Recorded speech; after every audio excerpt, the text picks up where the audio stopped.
जय श्री राम। स्वागत है आपका गरुड़ पुराण के पहले अध्याय में। कांड का नाम आचार कांड है। अध्याय पहले में भगवान विष्णु की महिमा तथा उनके अवतारों का वर्णन किया गया है और भगवती सरस्वती तथा व्यासदेव को नमन करके पुराण का प्रवचन किया जाना चाहिए। जो जन्म और जरा से रहित कल्याण स्वरूप अजन्मा तथा अजर है, अनंत और ज्ञान स्वरूप है, महान है, विशुद्ध, अनादि एवं पांच भौतिक शरीर से हीन है, समस्त इंद्रियों से रहित और सभी प्राणियों में स्थित है, माया से परे है, उन सर्वव्यापक परम पवित्र मंगलमय अद्वितीय भगवान श्री हरि की मैं वंदना करती हूँ। मैं मन, वाणी और कर्म से विष्णु, शिव, ब्रह्म, गणेश तथा देवी सरस्वती को सर्वदा नमस्कार करती हूँ। एक बार सर्वशास्त्र पारंगत, पुराण विद्या कुशल, शांत चित्त महात्मा सूत जी तीर्थ यात्रा के प्रसंग में नैमिषारण्य आए और एक पवित्र आसन पर स्थित होकर भगवान विष्णु का ध्यान करने लगे। ऐसे उन क्रांतिदर्शी तपस्वी का दर्शन करके नैमिषारण्यवासी शौनक आदि मुनियों ने उनकी पूजा की और स्तुति करते हुए उनसे निवेदन किया।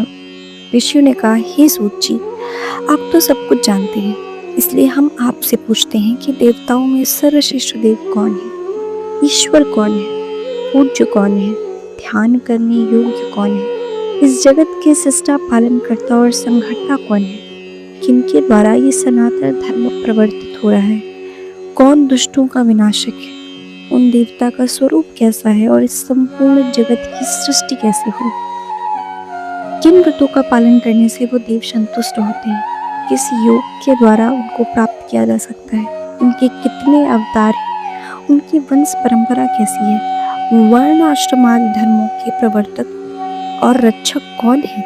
हे महामते, सूत जी इन सभी और अन्य विषयों को हमें बताएं तथा भगवान नारायण की उत्तम कथाओं का वर्णन करें। सूत जी बोले, हे ऋषियों, मैं उस गरुड़ महापुराण का वर्णन करता हूँ जो सारभूत है और भगवान विष्णु की कथाओं से परिपूर्ण है। प्राचीन काल में इस पुराण को गरुड़ जी ने कश्यप ऋषि को सुनाया था और मैंने इसे व्यास जी से सुना था। हे ऋषियों, भगवान नारायण ही सब देवों में श्रेष्ठ हैं। वे ही परमात्मा एवं परम ब्रह्म हैं। उन्हीं से इस जगत की उत्पत्ति, स्थिति और संहार की क्रियाएं थी। वे जरा मरण से रहित है।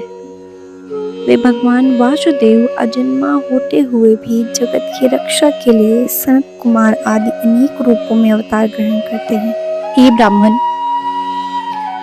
भगवान श्री हरि का सर्वप्रथम अवतार सनत कुमार के रूप में हुआ। दूसरे अवतार में वो हिरण्याक्ष के द्वारा रसातल में ले जाई गई पृथ्वी का उद्धार करने के लिए वराह शरीर को धारण किए। तीसरे अवतार में वो देवर्षि नारद हुए। चौथे अवतार में वो नर नारायण बने। धर्म की रक्षा के लिए उन्होंने कठोर तपस्या की और देवताओं और असुरों द्वारा पूजित हुए। पांचवें अवतार में भगवान श्री हरि कपिल के नाम से अवतरित हुए। छठे अवतार में भगवान नारायण ने दत्तात्रेय का अवतार लिया। सातवें अवतार में वो यज्ञदेव हुए। आठवें अवतार में वे ऋषभ देव के नाम से जाने गए। नवें अवतार में उन्होंने पृथु का शरीर धारण किया।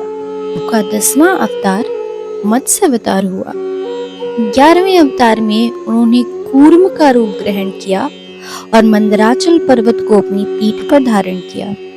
12वें अवतार में वो धन्वंतरी हुए तथा 13वें अवतार में उन्होंने मोहिनी रूप ग्रहण किया। अपनी इस स्त्री रूप में उन्होंने दैत्यों को मुग्ध करके देवताओं को अमृत पान कराया।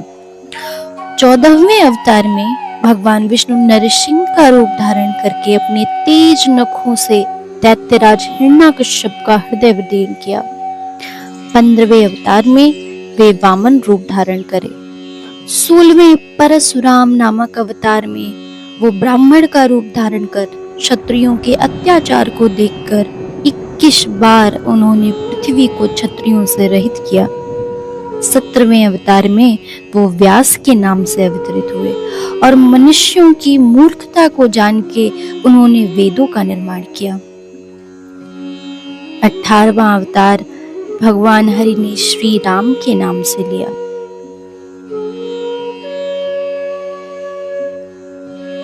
19वें तथा 20वें अवतार में वो कृष्ण व बलराम हुए।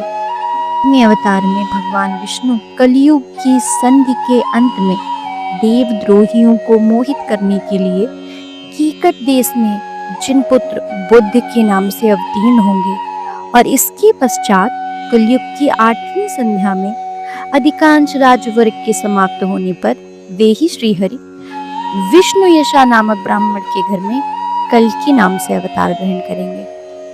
हे द्विजो, यहाँ पर मैंने भगवान नारायण के कुछ ही अवतारों का वर्णन किया है। सत्य तो यह है कि सत्वगुण अधिष्ठान भगवान विष्णु के असंख्य अवतार हैं।